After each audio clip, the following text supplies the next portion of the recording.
Bulb جلے گا، پنکھے چلیں گے تو اللہ تیری قبر میں گرمیوں میں ٹھنڈے کا انتظام کرے گا. لیکن ایسا گونگا بہرا اپاہج معاشرہ ہمارا ہے، کچھ فکر نہیں ہے.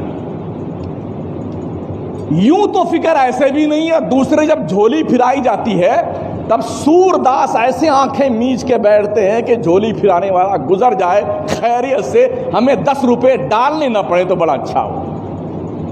یہی ہو رہا ہے نا.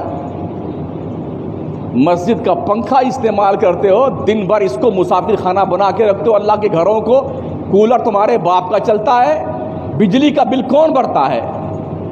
ٹھنڈا پانی تمہارے لیے ہے، وضو کے لیے پانی تمہارے لیے ہے، اور جناب والا باتھ روم تمہارے لیے ہے، یہ ساری دریا انتظام تمہارے لیے ہیں. تو 15-20 روپے تمہاری جیب سے نکلتے تمہیں موت آتی ہے کیا؟ کیا ہمارا دماغ جو بھیجا ہے نا وہ سڑ گیا ہے بات سنتے سنتے؟ کچھ سمجھ میں نہیں آتا ہمارے.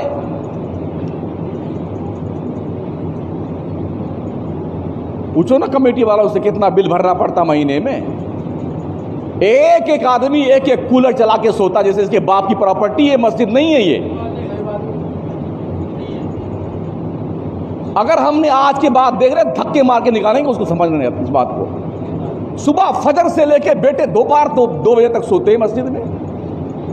جب ایک پنکھے میں 5-7 آدمی سو سکتے ہیں، ایک کولر کے سامنے 8-10 آدمی آرام کر سکتے ہیں، تو الگ الگ کولر چلا کے الگ الگ پنکھے چلا کر کے سونا تمہارے باپ کی پراپرٹی ہے مسجد. اور اتنے بدتمیز قسم کے لوگ ہیں، پنکھے چلا کے آرام سے بیٹھیں گے اور جب جانے لگیں گے تو یہ بھی توفیق ان بدبختوں کو نہیں ہوتی ہے کم از کم بٹن تو بند کر کے جائیں پنکھے کا.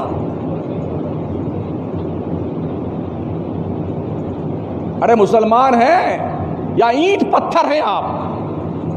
کچھ بھیجے میں بات سمجھ میں نہیں آتی ہے کیا؟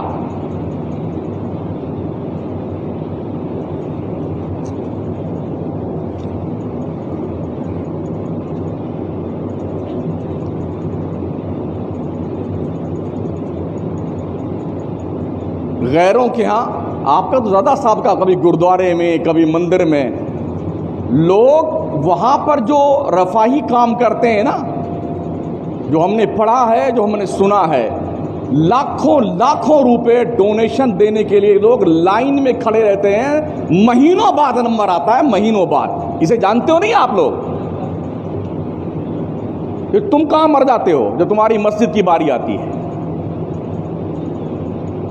تمہارے دماغ کی بتیاں کیوں بجھ جاتی ہیں جب مسجد میں آتے ہو؟ تو کیا یہ سمجھتے ہو کہ ہمارے محلے کی مسجد ہے؟ ہماری مسجد تمہارے باپ کی نہیں ہے نا. ہمارے باپ کی مسجد، مسجد خدا کا گھر ہے، خدا کا. سن لیا؟ ہاں، یہ اللہ کا گھر ہے، کسی کے باپ کی پراپرٹی نہیں ہے مسجد. شرافت سے نماز پڑھنے آئیے، انسانیت سے رہیے مسجد میں، اللہ گھر میں. مسجد کو چوپال بنا لیا تم نے یار. 5 ماہ بیٹھے گپے لڑا رہے ہیں، 10 ماہ بیٹھے ڈینگے مار رہے ہیں. اسی کام کے لیے رمضان آیا ہوا کیا؟ تمہاری ڈینگے سننے کے لیے؟ تمہاری بکواس سننے کے لیے رمضان آیا ہے؟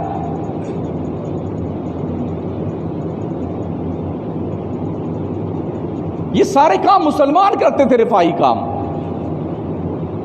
آج دنیا اس کام کو کر رہی ہے اور اس کا پھل انہیں دیا جا رہا ہے. اللہ صرف